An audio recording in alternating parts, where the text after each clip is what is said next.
Our speaker today is Donna Janesky, a member for, I kid you not, half a century. She enjoyed a long career in nursing, working in acute care as director of Methodist Hospital, director of nursing, vice president of clinical services in long-term care, and as a quality improvement consultant. And she has been equally effective here at UUCJ, serving on our board and as president, teaching our OWL OWL classes, and as a member of too many committees to count. So, welcome our chief wise woman and resident crone, Donna Janesky.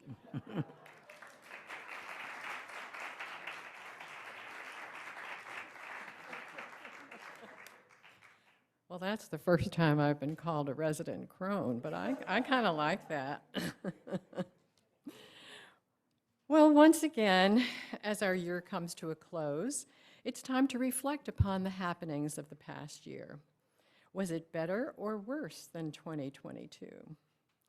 After reviewing significant events of the year, I decided to title this talk, Finding Our Humanity. Have we lost it? Have we evolved to a place where it's no longer significant?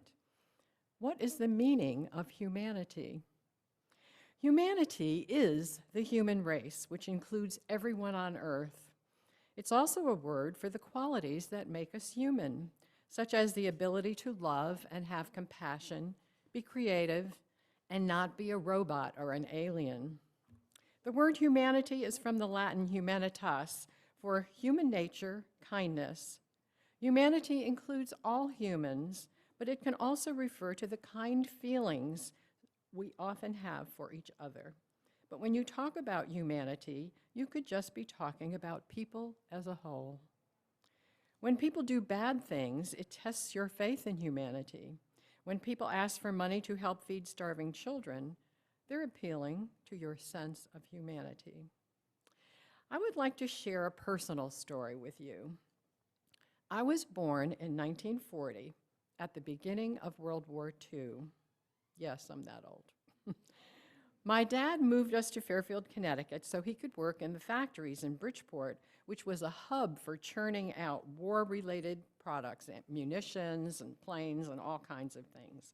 And because of this, our area was thought to be a good target for the enemy to attack.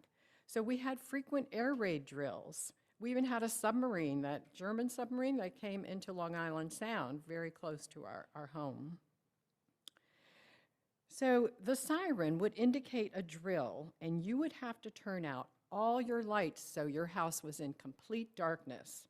And if any light was showing, an officer would come to your door and forcefully tell you to correct your error. No lights. We happened to have a storage room that had no windows.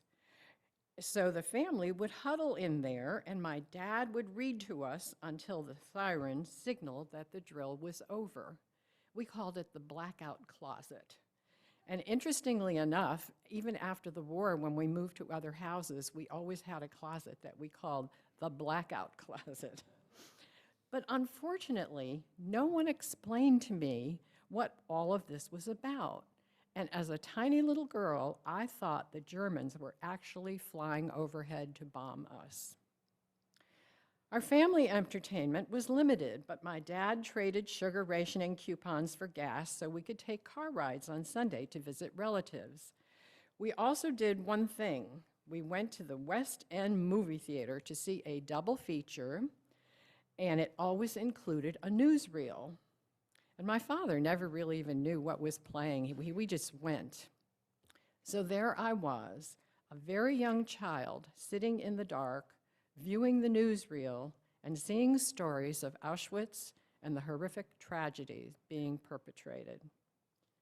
When I learned to read, I consumed stories of the Holocaust, like Mila 18 and Anne Frank's diary and many others. It was just sort of in my brain. I couldn't understand it, why these things happened. I was in disbelief that such tragedies was humanly possible, and began to form my thoughts and feelings about humanity, thinking that such atrocities could not possibly happen again. However, in 2023, humankind continues to perpetrate inhumane acts against their fellow human beings, reminding me of the anxiety I felt as a young child listening to the sirens at night. On October 7th, Hamas attacked Israel. By the end of December, over 21,000 deaths resulted, mostly women and children, with more than 1 million displaced civilians now in U.S. shelters in the Gaza Strip. Over 3,450 children were among those who died, and more than 1 million children of Gaza are facing acute water and nutrition crises, as well as serious infections for which there is no treatment. Conditions are increasingly desperate. Hate crimes overall increased in the United States this past year. Anti-Muslim and anti-Jewish crimes increased by 7% compared to 2022. 1,402 anti-Semitic incidents occurred between October 7th and November 20th. What is happening overseas is also reflecting fear and anxiety. 2023 was the deadliest year for armed conflict since 1994 during the Rwanda genocide. Russia, China, and Iran continue to threaten our security. Western political systems, the cyberspace, food security, and of course, Ukrainian civilians. On February 24th, 2023, the world observed the one-year anniversary of the Russian invasion of Ukraine. This shocking and ongoing event has continued to grab the attention of the world and bring political leaders together to support Ukraine. 16 months after Russia invaded its neighbor, Kiev launched a highly anticipated counteroffensive after amassing billions in powerful Western-made weapons and training new recruits. But the pushback fails to make much of a dent in Russia's deep defensive lines. Shootings continue. 35,000 people have died this year. There were 632 mass shootings, defined as incidents in which 4 or more people have died, not including the killer. 1,336 people died and 2,625 were injured. And then there's migration. There are many reasons why people can't stay in their own countries. Many flee from violence, war, hunger, extreme poverty, or because of their sexual preferences, or from the consequences of climate change. Over 103 million people were forced to leave their homes. Migrant camps, border walls, returning migrants to their origins have been used to mitigate this problem rather than fixing the root causes. And then there's the environment. The last 8 years have been the hottest in recorded history, with 2023 being the hottest. We may have a vastly different world with flooding, extreme storms, fires, and ocean rise with just a 2.7-degree rise in Fahrenheit. Drought made worse by climate change was cited as one of several factors behind one of the deadliest fires in the United States in a century that claimed at least 115 lives on the Hawaiian island of Maui in August. The worst affected country in terms of area consumed by fire was Canada, with over 18 million hectares of forests going up in smoke. And I'm not sure what a hectare is. Somebody must know here. And now AI enters the chat. In March, ChatGPT is launched by OpenAI, taking the world by storm and bringing questions of authenticity and veracity to the surface, from students to marketing.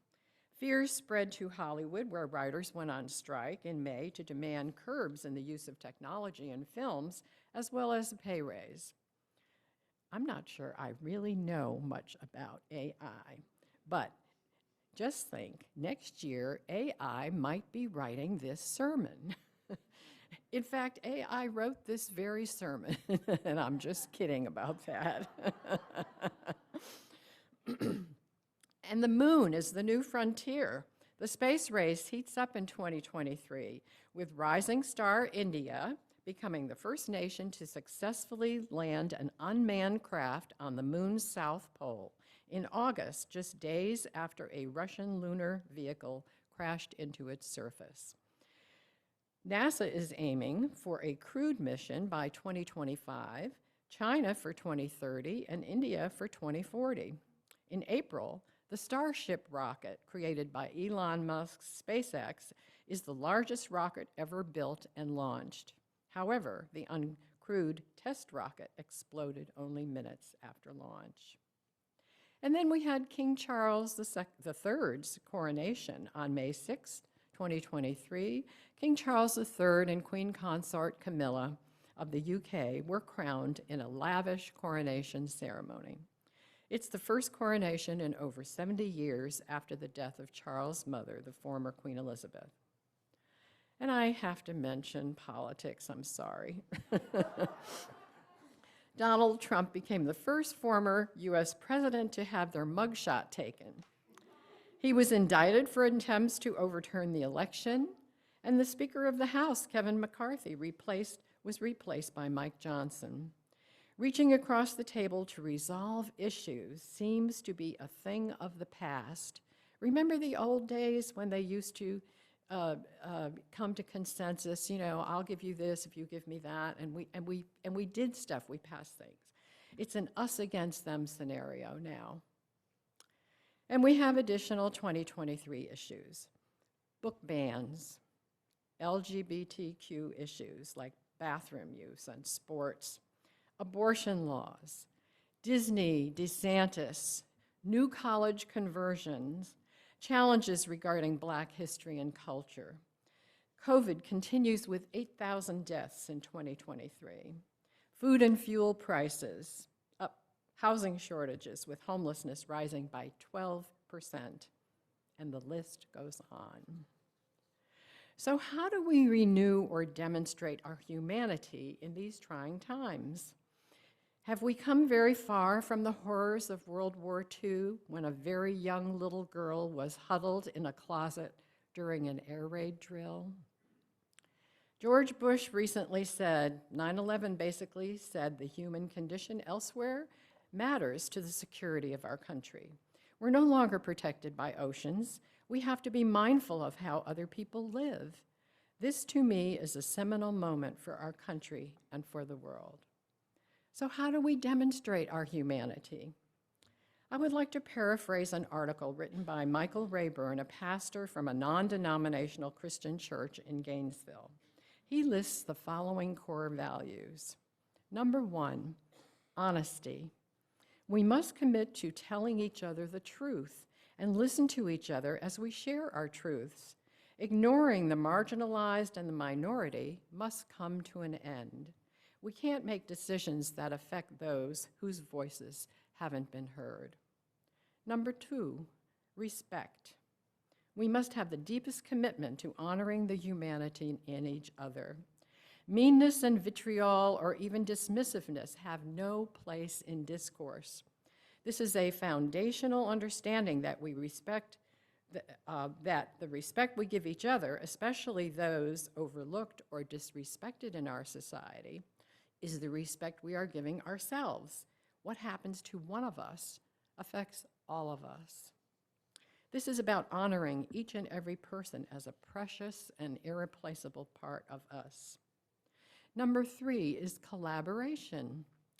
We can only move forward by working together, where policies and actions are shaped by all those impacted by them. When a few win at the expense of others, we have all lost.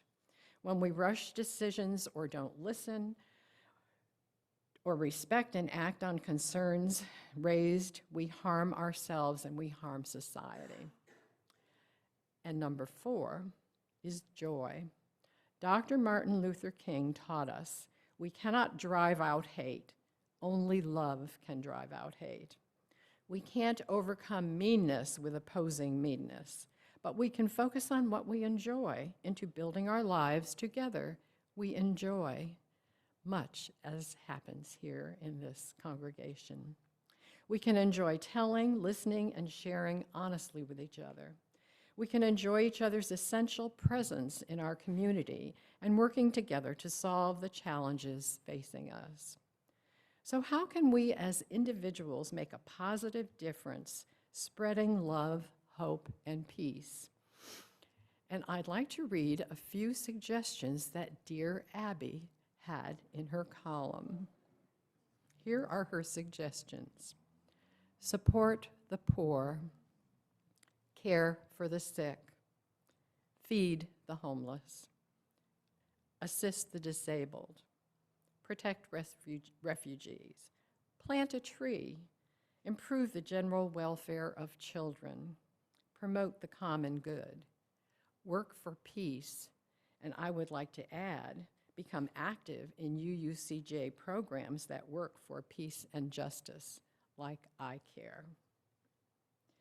So 2024, honesty, respect, collaboration, and joy. Hold this in your heart. That little girl huddled in the blackout closet so many years ago is standing before you now, 83 years of age. I continue to be hopeful that sometime in my life, our humanity will prevail and we will find peace on earth. Some other happenings in 2023. Times Person of the Year. Time said Taylor Swift was selected because she found a way to give people around the world hope in some seriously dark times. Athlete of the Year, soccer superstar Lionel Messi, I think that's how you say his name, has been named Time Magazine's Athlete of the Year after his move to the United States to join the major soccer league. Words of the Year. Cambridge Dictionary's word of the year for 2023 is hallucinate, a verb that gained an additional meaning this year. The original definition of the chosen word is to seem to hear, see, feel, or smell something that does not exist, usually because of a health condition or because you have taken a drug. You're hallucinating. It now has an additional meaning relating to when artificial intelligence systems such as ChatGPT, which generates text that mimics human writing, hallucinates and produces false information. I think we're going to see a lot more of this in 2024, and I worry about the elections. Merriam-Webster's word is authentic, the term for something we're thinking about, writing about, aspiring to, and judging more than ever. AI is another term that describes the modeling of human mental functions by computer programs, and it has been named Collins Word of the Year for 2023. Considered to be the next great technical evolution, AI has seen rapid development and has been much talked about in 2023. Now, I like this next word. This is Oxford's Word of the Year. It's Rizz, R-I-Z-Z, slang for romantic appeal or charm, often used by young people. He's got Rizz. The song of the year was Bonnie Raitt's Just Like That. Pantone's color of the year for 2024 is Peach Fuzz, a light, fluffy tone that conjures peace and serenity. And now we remember those who have left us in 2023. Many of them have touched our lives in some way by entertainment, sports, or politics. I'm going to go through these pretty fast because these are notables that have died. Alan Arkin at 89, Tony Bennett, 96, Gina Lollobrigida, 95, Lisa Marie Presley, 54, Tina Turner, 83, Raquel Welch, 82, Jimmy Buffett, 76, Burt Bacharach was 94, Suzanne Summers, 76, Bob Barker, 96, Matthew Perry, 54, Dick Butkus, 80, Piper Laurie, 91, Sidney Poitier, 94, Ray Liotta, 67, David McCallum, 90, Jerry Springer, 79, Gordon Lightfoot, 84, Ivana Trump, 73. Barbara Walters at 93. Pat Robertson, 93. Jim Brown of the NFL, 87. Harry Belafonte, 96. Norman Lear was 101. William Hurst, 71. Robert Blake, 89. Pee Wee Herman, 70. Ryan O'Neill, 82. Sandra Day O'Connor, 93. Henry Kissinger was 100. Rosalind Carter at 96. And Tom Smothers recently died at the age of 86. Note that the oldest person who died in 2023 was a French nun from Toulon, France, Sister Andre, who died at the age of 118. Members of our congregation who left us in 2023. Jerry Clapsaddle was 82, a member of the Fernandina congregation. He died in August. Jerry was a well-known artist, known for pattern painting. He taught studio art at George Mason University and was recognized by many grants, fellowships, and completed many nationally recognized works of art. Robert Keene, also from Fernandina, died in September at the age of 97. Bob had many interests and had a successful career as a civil engineer, as well as an avid interest in genealogy. Other interests included sailing, traveling, crossword puzzles, and participation in community groups, receiving many awards for his service. And from our UUCJ congregation here, Dave Nagy, a longtime former member of UUCJ. Dave had Alzheimer's for over 10 years and was lovingly cared for by his wife, Donna. We have great memories of all the skits and plays Dave produced and directed at Alino and here at church. Dave and Donna were also part of the group that visited our partner church in Bozad in 2009. David Johnson. Cancer took his life at age 80. Dave was a tireless worker and advocate for social justice. A longtime UU, David was involved with the Fresh Air Fund, hosting international student exchanges, teaching English to immigrants, Wage Peace, the Human Rights Commission, UU Justice Florida, and many more. We shall miss him. I'd like to quickly read this poem, Inspired by Our Ancestors, by Lila Derlin Jones. For those who came before us, we offer gratitude and thanks. May their memories be a blessing. May we feel surrounded by their love. As we go forth from this time and place, let us be inspired by their courage, their wisdom, and their dreams. Let us honor them by doing the work of living boldly, loving mightily, and creating heaven on earth. Amen, and blessed be. And lastly, I'd like to thank Dawn Gilliam at Changing Homelessness for providing me with the names of the homeless people who have died in Jacksonville in 2023. I would like us all to read the names in unison, and Sharon will, do you have the gong? Sharon will ring a chime as we read the names.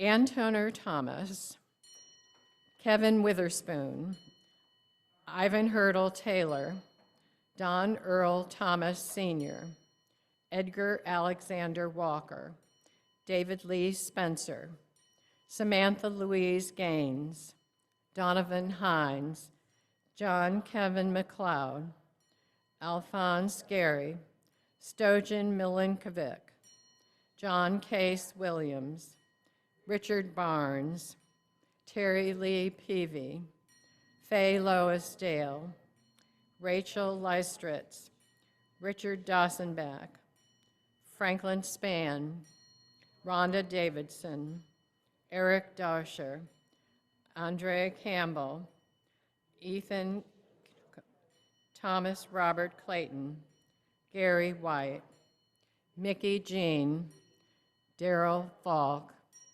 Byron McClendon, James Paul Hart, Joshua Anthony Twang, Dexter Berry, Nancy Gibbs, Christopher Lee Edwards, Avan Bennett, John Williams, Maureen Brown, Gary Howard, Kimbler Lisa Harrington Armstrong, Darius Dean, Antonin Koros, Nathaniel Gary, Landier Jordan, Holly Brooker, Louis Eichhorn, Frederica Brower, Jimmy Matthew Avant, Regina Brandon Miller, Michael Beard, Samantha Cranford.